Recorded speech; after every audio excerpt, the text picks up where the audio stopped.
All right, everybody. Good morning. This is Doug Lacombe from Communicatto, and we're doing the Communications Evolution webinar. Thank you so much for joining us this morning. A couple of housekeeping items. Hopefully, you've got the audio. Otherwise, you really have no idea I'm talking, so that would be a moot point. But if your friend doesn't have the audio, you can tell them to dial into one of the numbers that was sent in the reminder emails. There's an Ottawa number on the screen right now if somebody needs that, and you just have to put in the meeting code. So usually the easiest is to use your computer audio.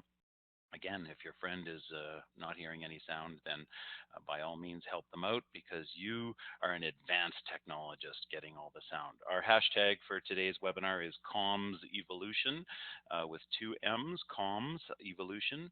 So you can use that hashtag. You can mention at Communicatto if you have any questions or comments that you'd like to put on Twitter. And we will. Just spend a couple of seconds here to kick it off telling you about ourselves. Nothing too deep. This is not an infomercial, but we hope that we're fun and nerdy and that we know we curse too much. We don't have to hope for that at all. But of course, we spend a lot of time on the internet defending our clients from internet trolls. So here's the gang that has helped put this together. Myself, obviously, presenting today, but there's been a whole team effort. Heather, our Director of Content and Strategy, Lindy, our communications coordinator, and Robin, our Director of Advertising. And you can learn more about us at communicatto.com/about. So that's the extent of the commercialism, aside from the fact that, of course, we always like it if you buy stuff from us, so you should really do that. But hey, there you go. Housekeeping. Everyone's on mute. Don't be alarmed. It's not that I don't love the chatter of your voices, but right about this time of day, people in the east are crumpling their chip bags around the Polycom. People in the Pacific Northwest are no doubt, they're crumpling their vegan muffins, and in Calgary. I don't know, maybe you're chewing on beef jerky while you drink your coffee. So we don't need all that noise, but boy, guess what? This thing has a chat function, and join me. There's a little bubble, which I've put a large yellow arrow on the screen here to show you. So if you need to ask a question, or if you have any problem with the slides not advancing or sound interruptions, let us know, and we will do our best to help you out. We are recording, and in fact, we have backup recordings of this. So if the tech gods are good to us, we will in fact be able to supply you with a recording of this for later if you have any troubles. So do use that chat, though. We'd love that, especially for the Q&A, and try and save those questions for the end. Monday, we'll get an email out to you with some links to resources, the slides, the recording, if it works. And so since you're probably in your office or your house, you might know the washrooms are just down the hall, but hey, the washrooms are just down the hall. Pants are optional. We're not going to turn on the webcam, but if we do, please keep shirts on just for safety's sake. And do try and save your questions to the end. So enough with the housekeeping and the setup and the foolishness. Let's get on to the business at hand. So I personally have been in the media business since about 1989, and I put the Saskatoon Star Phoenix on the web in the spring of 1995. We were one of the very first in North America, and it was super bleeding edge in those days. What is interesting to me is on this chart here, this trend line or timeline, that really was the era of sort of industrial society moving into information society. And I would say that it's fair to say that that form of media, that is media supplemented by advertising or really underwritten or subsidized by advertising, was just a historical blip. Much earlier than that, patrons of the arts paid for things, and now we're in this sort of information/knowledge society where anybody can be a publisher, and it's a bit of a mess right now. And so that provides both challenges and opportunities, but the advertising subsidized model of media is breaking down quickly, and it would not be a surprise to me at all if we didn't see too many newspapers in the very near future. So We tend to work in spaces that are sort of advocacy spaces. And what does that mean? So we're usually selling ideas. We don't tend to work in retail or consumer packaged goods. So at Communicatto, the clients that we work with are not selling pizza or shoes or purses. They're selling ideas. We typically work with associations or companies behind those associations. And so it tends to be a little less on the let's make the sale and more like let's get these ideas out and get people to accept and understand and use these ideas. Nonetheless, these same concepts will work just fine for retail and B2B sales and B2C sales. So rest assured that the foundation behind this is solid. So we like to use the peso model as one of our first ways of understanding this. What kind of content outreach and audience are we going to pay for versus the content and audience that we earn or platforms that we own or social media. So the idea is that you mix all four of these things to amplify and maximize. So in the old days, so like 10 years ago, less, you would maybe write a press release and then you would phone a journalist and you would say, hey, do a story on our big fundraiser coming up. And that would be earned media. And the earned media people did not like to talk to the stinky money people who bought media that was advertising. And so there was a whole sort of church and state ivory tower thing going on there. That has melted down alongside the meltdown of mainstream media. And so as a publisher, you effectively become the media, whether you're one realtor or one pizza shop or one law firm with three people. It doesn't really matter. This same principle applies. The peso model, you need to mix the ways you get media in order to get people's attention and get them engaging with your organization and your ideas, and potentially, if you're in a retail circumstance, get a purchase made. So we always advocate for a hub and spoke publishing model. And effectively, the whole thing in digital marketing starts with a good website. And that website should have easy publishing capabilities. For shorthand, we call that a blog, but you could call it a news section. You could call it an update section. If you have executives that are scared of the B word, blog, then by all means call it news and or latest or something, and soothe the fears of the execs. But the idea is not to hang out with people on social media for the sake of hanging out with people on social media. The idea is to push valuable content that is generous of you to give and lure them back to your website so that they do something, which is called conversion. And getting more of them to do something is called conversion rate optimization. So you can see that whether you're pushing content out to Twitter and then hopefully that gets people interested and conversing, and it's great that they have engagement out on Twitter or Facebook or LinkedIn or whatever the channel is that you choose. But you definitely do not want to spend all day out on the channel and never actually get them back to your website doing stuff that helps your business or your organization or your not for profit. So just be mindful of, don't hang out on Facebook all day because that won't necessarily build up your business objectives. Uh, you can certainly use some of the other syndication methods. Definitely would require or at least highly recommend email marketing. Still one of the most successful and highest click-through rate and lowest cost per thousand methods. If you're not already familiar with something like MailChimp or Mimi or Constant Contact or whatever, then go watch their videos, trial it, sign up for one, get yourself good at email marketing. And of course, that comes with the caveat be careful of the Canadian anti spam laws. But essentially, if people give you permission, then you're okay to send stuff to them. So do check that out. I've got a nice orange bubble here out of habit. That's my former employer, Canada Newswire or CNW Group. They're now Cision. I'm not even entirely sure if they use this logo anymore. They might switch to the Cision logo by now. Anyway, the point is there are professional organizations like Cision, formerly CNW Group, that will syndicate that content and get it out to very particular audiences, and that can be super useful as well.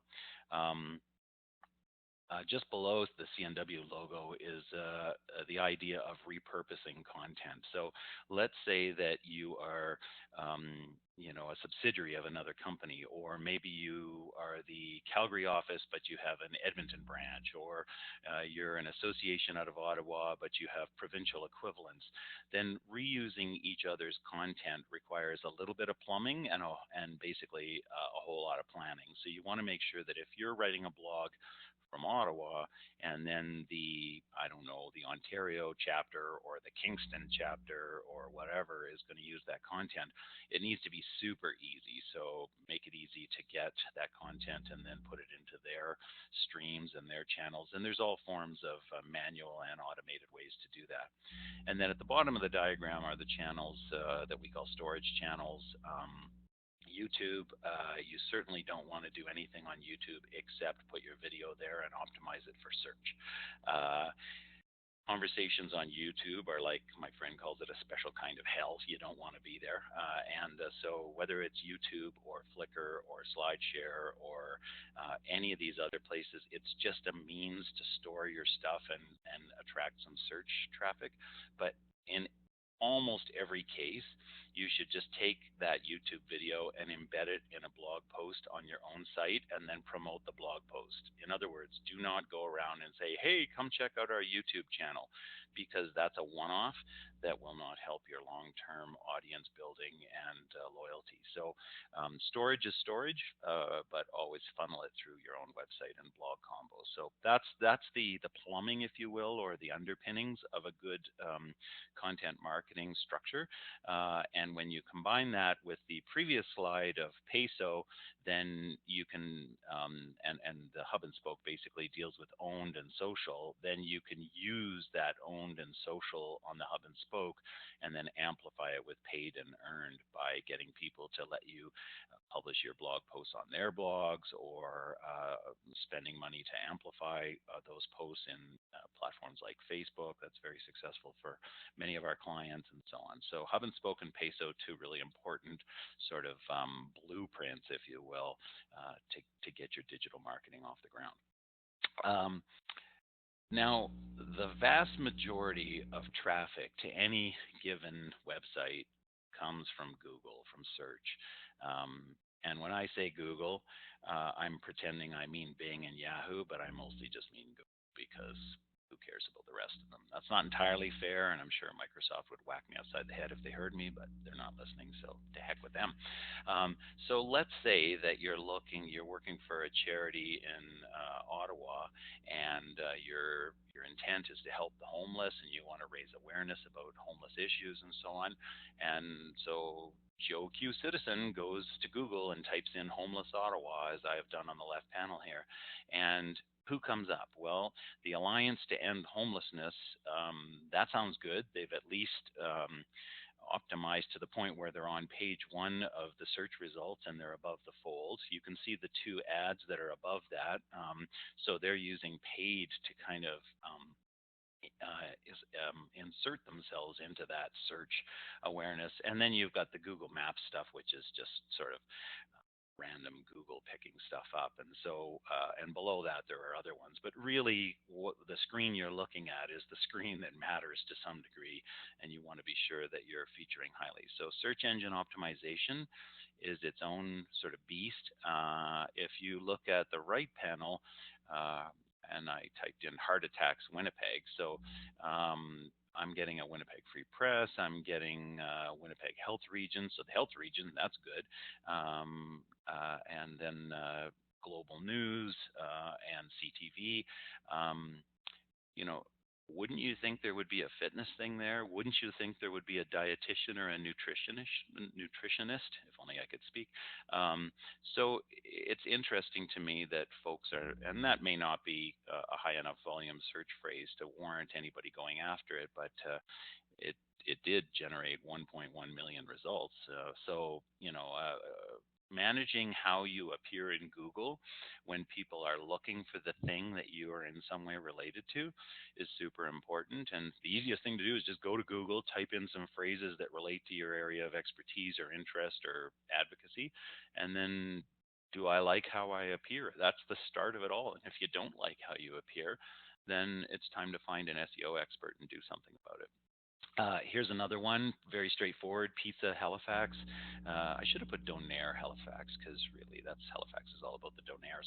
But so you got the Google thing that's trying to, send you straight to a restaurant, and that feeds their advertising business and sort of their way of uh, disintermediating everybody else and becoming the front page of the internet. But you got TripAdvisor and you've got Sociable, a blog, I assume, that gives you the top 10 pizza places in Halifax. Where the heck are the pizzerias? They're not there. That's silly. Or this other one on the right, Plumbers, Kingston. I assume if I'm in Kingston and I type Plumbers, Kingston, I have a leak in my basement and all hell's breaking loose at my house. And guess who's on the ball? John the Plumber is on the ball. That's who. So good on you, John the Plumber, because you show up in the map, so you're well optimized. You've got 15 reviews, which gives you a 5-star review, which is a really good local SEO. And guess what? When my basement's filling up with water and I'm in Kingston, I'm going to phone John the Plumber because there he is. These on-demand type things are particularly relevant to search because when you need a plumber or you need I don't know pest control or something, you need it now, and optimizing for search in that case is even more important than other circumstances. Now, another thing to consider is how are you optimizing your content on your site? So one of the clients that we work for and have worked with for many years is the Canadian Energy Pipeline Association. It's a contentious issue. People get very passionate about that. It's a big dialogue in Canada. And so I've just circled a few of the things to give you a feel for how you optimize on page. So that's called on page SEO, and this is just scratching the surface of this. But you need a straightforward headline. Who pays if there's a pipeline spill? We do, not you. No fuzzy corporate language, no obfuscation, no wishy-washy stuff. Just say it. And then in the body, you really want to chunk that content because we know that the way people read on a screen is much different than they read, say, a book or in print. They skim, they're looking for bullets, they're looking for bold, they're looking for subheads, and unique to the web, they're looking, and particularly mobile, they're looking for navigation capabilities. So if you see the little arrow on that page, and I've got circled categories and latest posts, those two areas make it easy for humans to get around that content. So you bring them in to read one thing, but then there's basically a teaser on the right side that says, hey, here's this other stuff you might be interested in. And that is super powerful for humans, but it also helps the Google bots, the robots, spider through the site and really start to catalog all that content. So unfortunately, the corporate and association and even not-for-profit tendency is to write really wishy-washy headlines. And headline writing is an art unto itself. Most people don't know that in mainstream media, whoever wrote the story is generally not the person who wrote the headline. Headline writing is its own thing. And that's the gateway into the content. If you flub the headline, you've basically flubbed your readership. So you need to focus on that and try and sharpen your language. Here's another example from one of our clients, the Alberta Cattle Feeders Association. So you can see on that one why new federal tax changes will hurt Canadian agriculture. Pretty straightforward what the heck this thing is about. But if you look to the right, you've got a bunch of navigational elements that help optimize the site for search and make it quite visible. So humans like a search box. Where's the story on topic X or topic Y? We've got categories identified there like animal care and beef industry and economy and environment and feedlots and so on.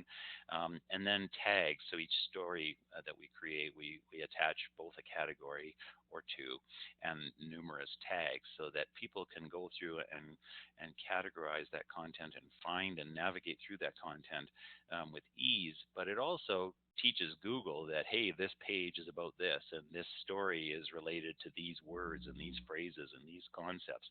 So on-page optimization is super important, and the cattle feeders are doing a good good job of that, and they've been working with a local web firm here in Calgary to really spruce up a number of elements of that, and it's had a dramatic improvement on their traffic and their how much people stick with their website. Uh, if we move on to another of our clients, the Canadian Fuels Association, this is a prime example of doing something a little outside your realm or your area of specialty, photo contests. So there's a couple of things wrapped up in this. One is it's a listicle or a list article, and those of you that took, or studied CP style or Chicago style manual or AP style or whatever back in the day, even Strunk and White, seeing the digit 5 at the front of a story probably gives you a heart attack. But guess what? That's allowed now. And guess what? The reason it's allowed in large part is because it generates more clicks and people seem to like it better. They get it. And I think that has something to do psychologically with our appetite for snacks of content, not giant treatises. So the short read, the snappy headline, getting to be ever more important all the time.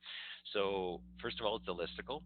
Secondly, it's a photo contest listicle, so other contests you could participate in. But guess what? We're having a contest too. That was this past summer, and people sent in photos from all over and so on and so forth. So it's an interesting way to create engagement, and ultimately I think the takeaway, aside from the listicle construct, which is certainly quite popular and both among publishers and readers, but is try and do something beyond text, right? Try and do contests and quizzes and infographics and memes. If you don't know what a meme is, it's photo with or a graphic with text overlaid on top of it, often a humorous element to it or something. But don't go text centric. You definitely want to kind of spruce up the whole thing and make it interesting, because you're in this publishing business for the long haul if you do decide to tackle it. If you get into content marketing, this is not a one and done. This is not a short haul thing. So you need to get good at publishing like real publishers, and that means changing up the content and keeping it fresh and so on. So all of this is sort of a mix of technique, art, and science, I guess, to be found on the internet and to get attention. And this is an oldie but a goodie. Rand Fishkin, SEO Moz, which is now just called Moz. So this is actually quite old, but it's still totally relevant. The SEO pyramid, getting your content found, starts with, big surprise, accessible and quality content. And so there's a number of little sub bullets there, like the URL structure, and if there's a sitemap, and if the content is unique and not duplicated, and so on. But bottom line is, be good producers of content. Write well, make good videos, make good memes, make good infographics. And hone your craft, just like any publisher from the dawn of time to today. But then you can take it up a notch and go into the keyword research and targeting, so that, and there's numerous tools. People usually cite the Google AdWords keyword planning tool, which is fine, but there's lots of other tools for either free or cheap that let you pump in a phrase or a set of phrases, and then it'll say, hey, did you think about these? And there'll be alternative phrases that may in fact be, like John the plumber there in Kingston. If it's leak in basement, that's probably a good phrase for John the plumber. But how does that compare to flood in basement? So you need to do a little research to understand which one people actually search for, or both, and that actually enters into a fascinating area of psychology. Like, what do you type in when you need something? That's an important thing to try and get a handle on. Then link building. So this is now getting into the off-page SEO. You're getting people to link back to your site, and time and time and time again, I've seen it where our clients, let's say it's an association, and they have a number of members, corporate members, and those corporate members say, oh, we're a member of this association, and then they put up the logo, and the logo is the only thing that links back to the website. That is completely useless to SEO. Google doesn't learn anything from a logo being associated. I mean, yeah, you get a little bit of maybe domain authority out of it or something, but much better is to help your association members or your friends or maybe you're affiliated with educational institutions which are highly prized in backlinks, in the quality and the performance of backlinks, and craft a few phrases that say, like for example, with our own company, I don't want a link that says go visit Communicatto to find out more, because that's really generic, vanilla, wishy-washy stuff. I want the link to say, go visit digital marketing agency Communicatto, and I want the words digital marketing agency to be linked to a particular page that's relevant on our site, so that it teaches Google that's who we are. And then on top of that, social media helps to amplify and spread that content and the social actions that happen. So if the readers are acting on your content, they like it, they share it, they comment. Um, that teaches Google also that your stuff is worthwhile, and therefore this is a good site that people should visit. So all of this is um, aimed at getting more traffic and trying to make sure that that traffic is what you'd call qualified traffic.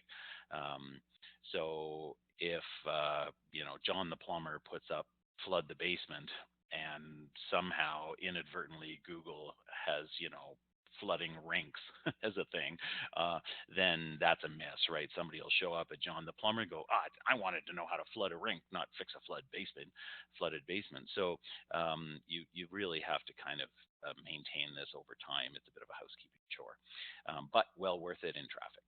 So just going to pause for a second, see if there's any questions at this point. We're at about the halfway point, and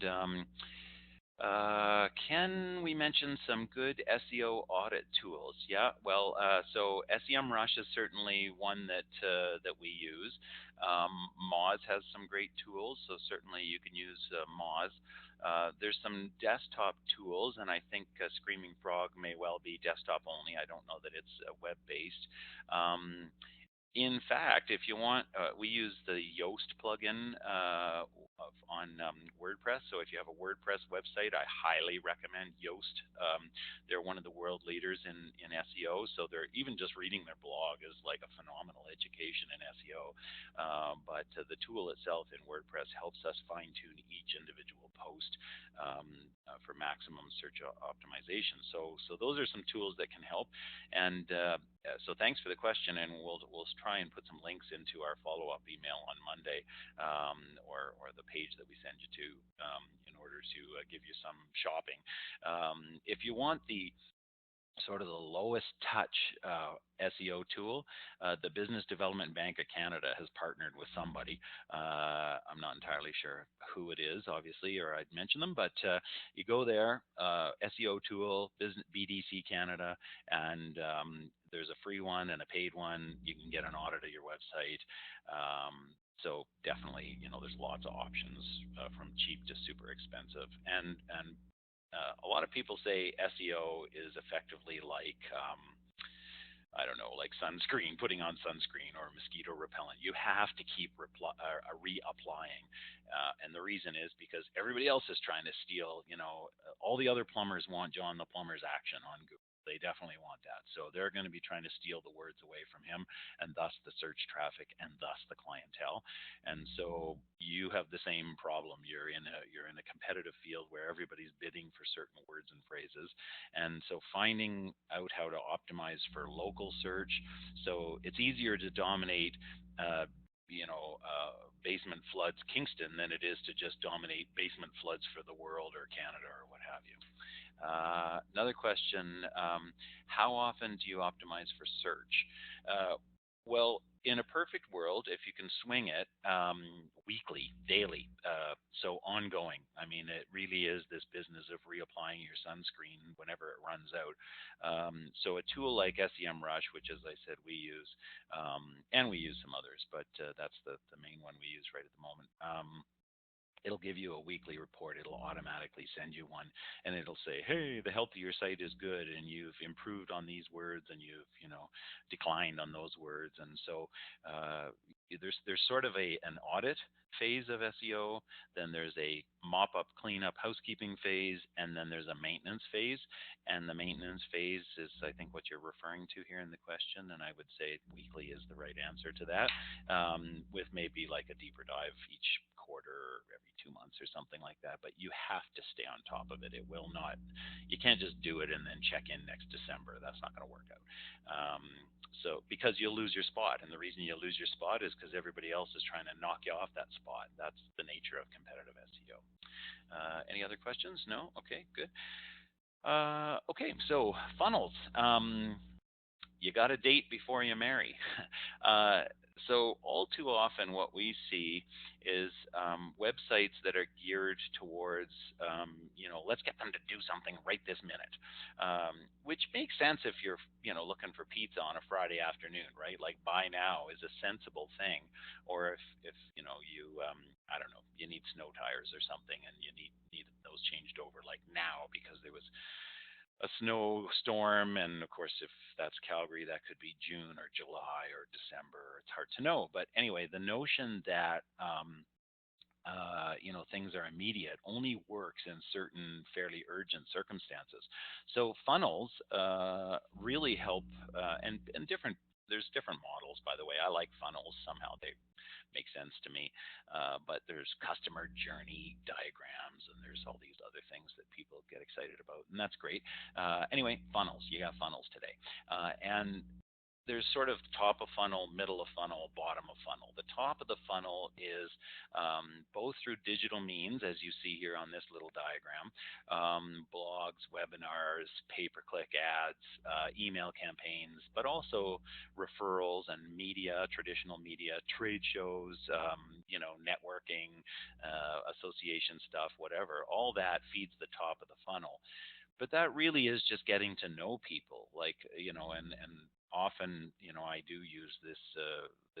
It's about relationships, and so this notion of it being, dating before you marry, I think is a relevant one, because if you met somebody at a trade show and then said, "Hey, let's get married," it'd be like, you're weird, or maybe not. Maybe it's love at first sight, and you can have the ceremony behind the booth. Good on you. But generally speaking, you really want to get them into the top of the funnel, and then nurture that middle of the funnel with, here's some more content, here's some more stuff to think about. Next time you're going to paint your house, this is, what you should think about: sealing the wood this way, doing, I don't know, did you want to re-stucco your house? Those sorts of things are kind of longer term nurturing type things.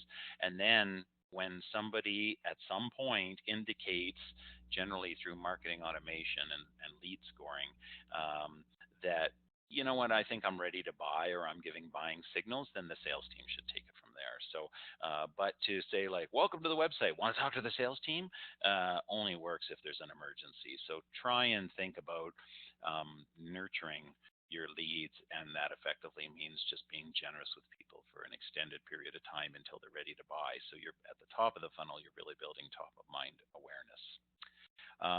Here's another funnel that I quite like. This is a great resource. Again, we'll link to this resource.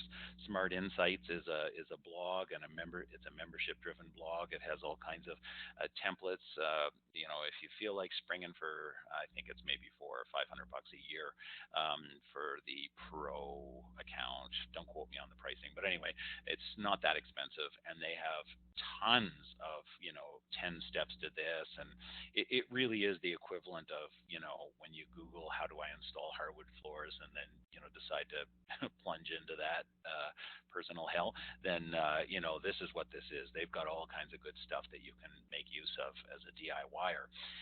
But again, this is, at the top of the funnel is planning. Then you have to reach people. Then you want them to act on your content. Then you're looking to convert them, so they either download something, or they buy something, or they vote a certain way, or they, maybe sign up for an upgrade or whatever. And then the engagement is sort of, re-nurturing, if you will, like making sure there's no buyer's remorse. And so this, they use a model they call the P-race model. So plan, reach, act, convert, and engage. However you want to structure it in your own head, you're dating before you marry. This is what this always boils down to. And, make those dates good. Buy a drink for somebody once in a while. So generally, how this goes is that adoption is slow, especially in very conservative organizations. That could mean many of our primary industries in Canada, the ones we work with, whether it's fossil fuels, oil and gas, energy, renewables, transport, mining, forestry, safety, all those things, they're very, plodding. And there's a reason, right? They've been around for a couple hundred years, give or take. Um, they're still getting over not getting beaver pelts. So you're not going to move them instantaneously to a fully bi-directional relationship-based selling or content model. But most of them over the last 8 or 9 years that we've been in business have gone from the awful broadcast, which we were trained to do for decades, right? I mean, even if you think around your office, what does your boss say, or what does your, I don't know, your partner, your colleague say? Oh, just blast that thing out on Mailchimp, or send a blast out on social media, and that would be like, we're going to a cocktail party, and stand in the middle of the room and send a blast out to everybody at the cocktail party. It's super awkward. It's weird. Don't do it. But anyway, everybody eventually gets over that and starts moving into more of a relationship and a participative model. And that's what you want to do. But that takes usually 2 to 3 years often before organizations get comfortable with loosening up a little bit and chatting people up, as opposed to just grabbing a bullhorn and blasting them. So take your time. When you decide to take flight and get into social, digital media, content marketing, whichever phrase of the moment you happen to like the best, then there are some fairly, I don't know, I'd say regimented steps or best practices that you want to follow. So I'm just going to whip through these now. Again, you'll get companion resources come Monday, so we don't need to memorize these at the moment. But essentially, put some structure to your efforts. So we use this aviation metaphor. People seem to catch on to it and enjoy it, and it seems to work. So we've kind of really committed to the airplane thing, in spite of none of us being pilots or anything. But so the pre-flight plan, do we have enough gas? Do we have a crew? Where are we going? Has anybody got the map? Do we even have an airplane? Ultimately, when you're in the air, so you've got a plan and you're like, okay, we're flying to, I don't know, Moose Jaw, or, Timmins.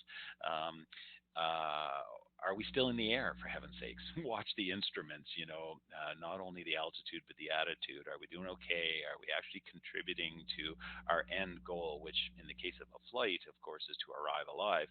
But in the case of content marketing, it's to get people to your website and get them to do something useful to your business or your association or your organization. So you got to maintain contact with air traffic control, i.e., the marketing and sales departments, if there is such a thing. If you are the marketing and sales department, then take off baseball cap one, put on baseball cap two, and say, hey, are we just publishing blogs like crazy people for no reason? Did we get off track here, or in fact, are we, providing value, and both to the audience and to our business? And then when you land, you want to do a debrief and refuel and do it again. This is a case of sometimes we call them self-healing campaigns. The idea is that you want to learn from each experience. And so it doesn't necessarily mean that each individual campaign or each element of each campaign is going to be spectacular. The thing is, in traditional media, and I started the very early part of my career in print advertising. The only way you knew if it worked is if they sold snow tires on the Saturday that you advertised the sale. I mean, that was it, right? And if snow tires didn't get sold on that Saturday, then that was a failure. But what does it mean when you're just trying to sell an idea, or you're trying to advocate for a political position, or you're selling ideas? Those are much more ephemeral, much more difficult to sort of convey. So, and sometimes if you're in a services business, like say you run a real estate brokerage or something, um, you're just trying to sell the idea that I'm a good person, or we are good people, and we will work really hard with you. So you just want to make sure that that each time you run a campaign, that you learn from it. It doesn't have to be excellent, it just has to be ever improving. And so next time we use less fuel, we get there faster, the customers are happier, life is good. So that's kind of the structural concept, which goes with those other structural concepts, the hub and spoke and the peso model that I mentioned earlier. um, so the pre-flight checklist, you just want to do a couple of things just to safeguard yourself. We use an acronym BUMP: brand, understand, monitor, and policy. And really, it's just lock down your company name or your organization's name, any campaign names that you might want on the channels that you deem to be important. And I say that with emphasis on purpose, because the channels that you deem to be important should be the channels where your target audiences hang out, not anything else. Not you like it, not your kid told you so, not your cousin said got to be on Snapchat. No, you need to be on the channels where your audience hangs out, and that means you have to know who your audience is. So that's where some of the understanding and the skills development comes in. In larger organizations, of course, we have to go in and educate executives and develop some skills and comfort and tools and processes. Monitoring. What are people saying about you? You can't fly without radar. And if you're in a large enough organization, you have to have some kind of a social media policy. And we've seen them at one page that are super effective, and we've seen them at 40 pages that are super not effective. But essentially, am I a spokesperson for this organization or not? And if you're not, then somebody should tell you that and tell you who is and how to manage social media from that perspective. And also remembering that in your personal use of social media, there certainly is an element of um, your personal actions reflecting upon the organization that you represent, whether you like that or not. And I expect that this week, if you asked Finance Minister Bill Morneau if his personal actions are reflecting on the government of Canada, oh yeah, right, you wouldn't be allowed to talk to Bill Morneau because he's hiding behind Justin Trudeau. So that would be the way that would go.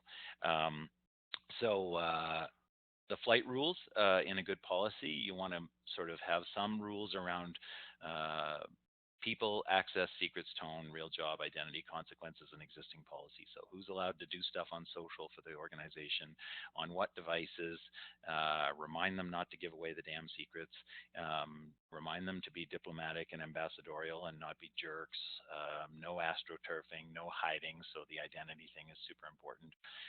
Unless your job is to be on social all day long, then it isn't. So do your work.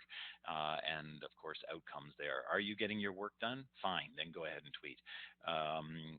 And consequences if you transgress any of this. What's going to happen? Is it a slap on the wrist? Is it is it a firing offense or whatever? And of course, all the other existing policy, like no stealing the chairs, those still apply, right? So it's important in larger organizations to define all this and then roll it out with some lunch and learns and some happy, hey, we're getting on social media, or just a refresher, we're on social media, but you shouldn't be or should be. And here's what we expect of you, and here's what we expect you not to do, and all that kind of stuff. So you have to treat people with respect, and they're going to have freedom of speech, and they're going to be on Facebook talking to their Aunt Betty. And what does that mean to the organization? Anything? It's up for debate, and each organization has to find a happy medium there that does not inhibit their employees' freedom of speech. So the plan, how do you make the plan? Well, this is like any other comms plan. We happen to use this set of headings, which we call soap stacker. So the situation that the organization finds itself in, what are our objectives, the audience, the personas, that is the caricatures or character sketches of the target audience. So we don't use traditional marketing like males 18 to 45 because that's horrifically imprecise. We say our target audience is a lady named Susan, and Susan is 42 years old, and she has 2.3 kids. Don't know how that point 3 got in there, but hey, good on her, et cetera, et cetera. So um, and once you know who you're after and what you want them to do, then the strategy and the tactics and so on all flow out of that quite nicely. You guys might like a cheat, a four-letter acronym that Forrester Research came out with many years ago, POST. It's a distilled version of this soap stacker that we actually use in our strategies. So POST is people, objectives, strategy, and technology. Who do I want to get to? What do I want them to do? What do I want to do with them, for them? Uh, how will I get that to happen? And the last thing you choose is your channels. So if anybody comes into your office and says, should we be on Instagram, Snapchat, Facebook, name a platform here? The answer is don't know until I know who we're after, what we want them to do, and how we're going to get them to do that. So the shiny thing of the moment is just that. It's the shiny thing of the moment. Do not be distracted. Uh, SoapStacker is in fact a bit of a R&D, as we used to say when I worked at TELUS. That's Rob and Deploy. For those of you that don't know the R&D methodology, their Smart Insights does SoStack, and so we had to expand it because we work in sort of the association and advocacy and messaging space, brand reputation. But if you're selling pizzas, SoStack is going to work great. So you can use either one. They're both, great models. And the point is, have a system that allows you to make a plan. And here's one that's readily available for free on smartinsights.com. So that might be helpful to you. If there's a crisis or if there's something going on social, you sort of need to triage it, if you will, by determining how severe it is. So there's issues, there's incidents, and then there's crises, and each of those requires different types of responses. And of course, if you're running a restaurant and somebody goes on, well, actually, there was a story. I'll find the link and we'll include the story in the follow up on Monday. But where some restaurant owner just went bananas on somebody that gave them a bad review, and I'm not sure that's the reputation you're looking to build. It was, I mean, I like watching a good train wreck like anybody. Well, not really a train wreck, but I like watching a good, crash and burn, as it were. But this guy just kind of went off his nut. So you really want to think, is this worth getting excited about? And sometimes it is, sometimes it isn't. So here's a few examples. The one on the left is an oldie but a goodie. Somebody in the social media department, in the comms department, whatever they call it at US Airways, uh, saw a tweet, liked the text in the tweet, did not click through and read the whole tweet, retweeted it, and really unfortunately for US Airways, it turned out that they were retweeting porn that involved a model airplane. And I'll leave you to Google that if you need to have more information, but yeah, it was not good. So that's an incident, right? Maybe an issue. It's something kind of their own making. The best response is a mea culpa. Whoa, we definitely need to read our retweets before we retweet them. Sorry about that. Nobody died, no equipment was busted. I mean, it's kind of minor. So that doesn't require anything except a good steady hand on the rudder when you're trying to sort that out. The second panel here, the CBC News story about the Mexican hotel blast. So this was back in 2010, I think that was, and uh, interesting to me. I've always really been fascinated by this. WestJet stepped up big time, even though you could argue that it had nothing to do with WestJet. So many, maybe most of the people that got to Mexico in this circumstance got there via WestJet. But like any airline, once they drop you off, their work is kind of done-ish. But that's not how WestJet chose to respond. They chose to respond in a way that said, "Look, we're going to help create a safety hotline. We're going to help, find ways to get people back home. We're going to, provide information and comfort to relatives." They really took a leadership role, and that was obviously a conscious decision, but it was on the fly in a very war room type capacity. Uh, and then there's actual crisis like the 2013 floods in Calgary and southern Alberta, and we did well, a few years of, but 6 very intense months with the zoo around this flood business. They handled the flood amazingly well, um, but there were a lot of people asking a lot of questions about the zoo and the animals and the welfare of the animals, and there were a lot of opinions and a lot of passion. In fact, I've never seen the volume of inbound inquiries like we had in that 6 month period. It was just incredible. So kudos to the zoo folks for navigating that gracefully. And at some point, a few days after, we stepped in to supplement their team, and we had been training them just prior to this, so it was kind of a good circumstance that they were prepared. Obviously, a bad circumstance that the flood happened, but that was a real crisis, and there were real questions like, is that hippo going to float down the river and attack Calgarians? Nope. We got a guy on that. Are those giraffes going to live through that cold water? Maybe. We're underwater massaging them to try and keep them warm because they're very sensitive to that. And then my personal favorite, a rumor got started that lions and tigers were going to be put in the city jail, and it was like whack-a-mole. Everybody would say that. We're like, no, that's not happening. But it was just too salacious and too good. People really wanted it to be true.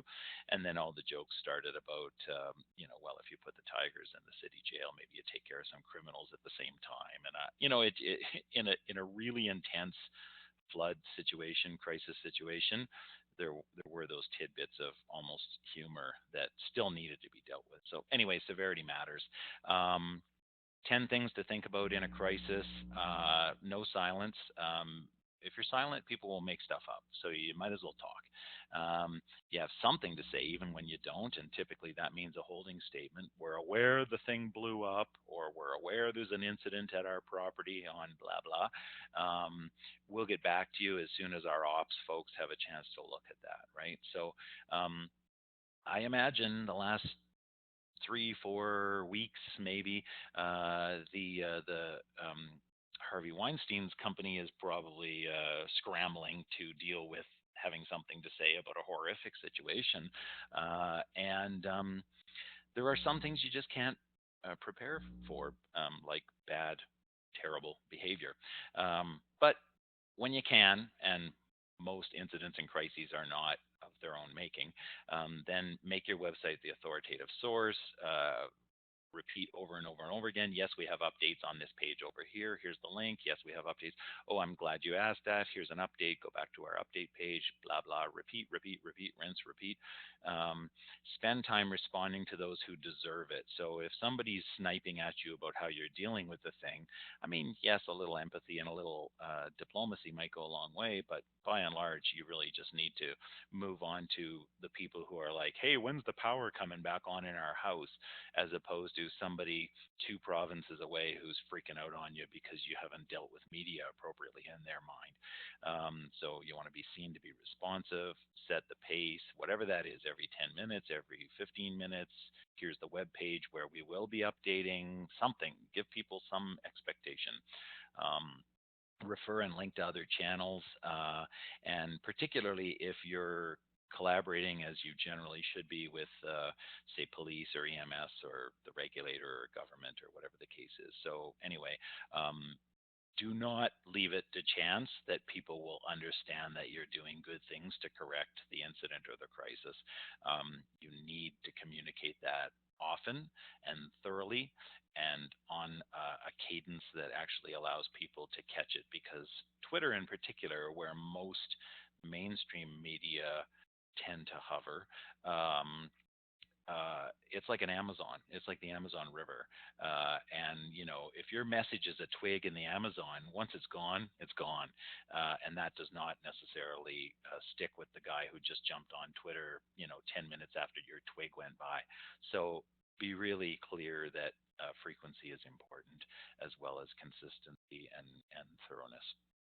Uh, Content is king still, although from time to time I like to say that strategy is queen and content is, I don't know, Prince or something. I get all mixed up in my metaphors, but still, it's important to have good content that feeds into a strategy. And so, what is good content? Well, if you ask anybody who ever published a magazine, a newsletter, a newspaper, reader centric is really important. What does the reader want? Not just corporate blather. The reader asks, "What's in it for me?" And they should get an answer to that. You want to avoid barriers to communication like jargon, um, acronyms, long, boring explanations. Where we live and do a lot of our work, in Calgary, there's a lot of engineers and geologists in this city, and they delight in intense detail. The world has almost no interest in the detail or the level of detail that these people delight in. And so, in your organization and in almost any, if this was a medical thing, if it was a drug company, if it was even like the, real estate and what's the law about this contract or that, there's always all the boring details under the hood, and no one ever wants to hear that.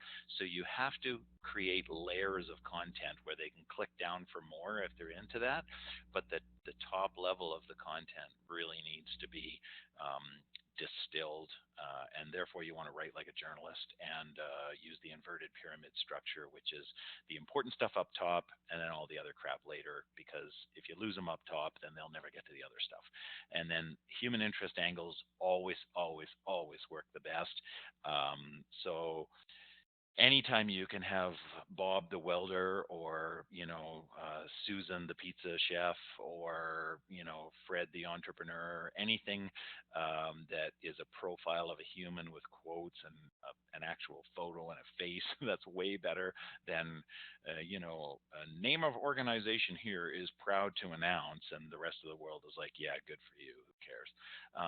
So once you're using all these techniques, you're using the hub and spoke publishing, you're creating good content that is reader centric, you're amplifying that content using the peso model, and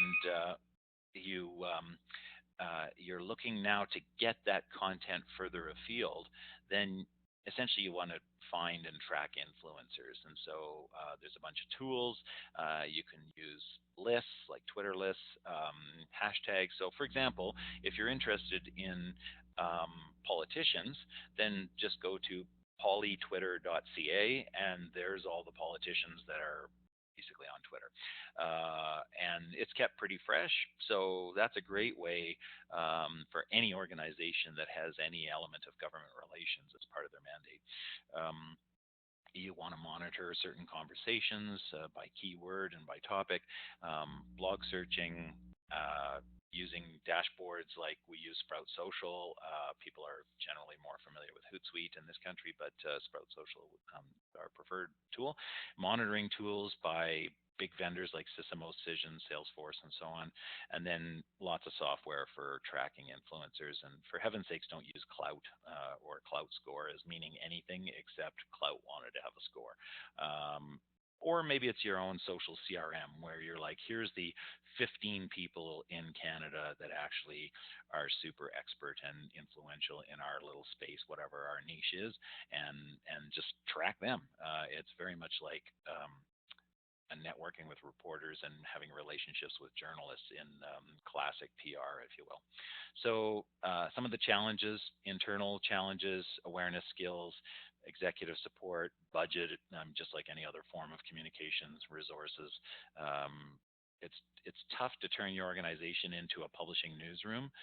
Generally, people don't understand the factory-like nature of that. They don't have the bandwidth, they don't have the pace, they can't maintain the adherence to deadlines and so on. So that's often where agencies like ours come in, where we come from a newsroom background or an editorial type background, and so we can easily marshal those resources to hit deadline every single week without fail.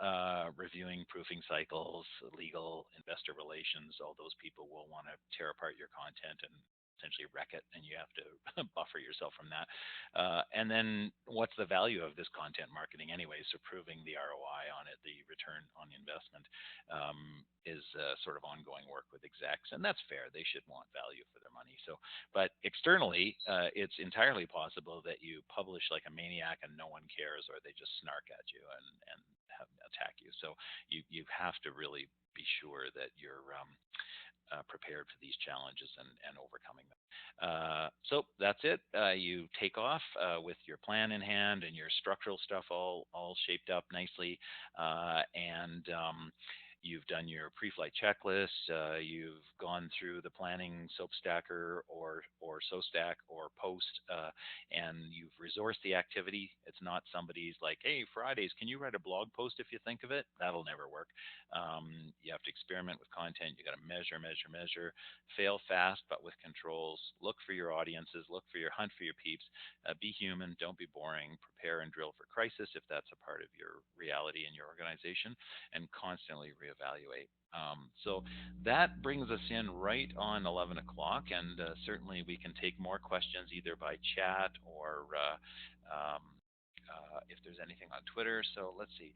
WordPress seems to be the standard tool recently. I heard of TypePad. Any thoughts? Um, I guess the broad answer to that question, and thank you for the question, is that any modern content management system is fine. I mean, you could choose to blog on Medium. Actually, is sort of one of the hot new ones for mostly politicians and artists and so on, I guess. But so Medium.com, if you're interested in a very pretty. Modern looking, full of white space blogging platform. Anyway, the answer is any content management system is good unless it's not good. And so each one needs to be taken into account. I'll give you some high level, I don't know, rules, but things to think about. First of all, if anybody, any agency, anywhere says you should use our proprietary content management system, you should run screaming from the building. Don't buy that ever.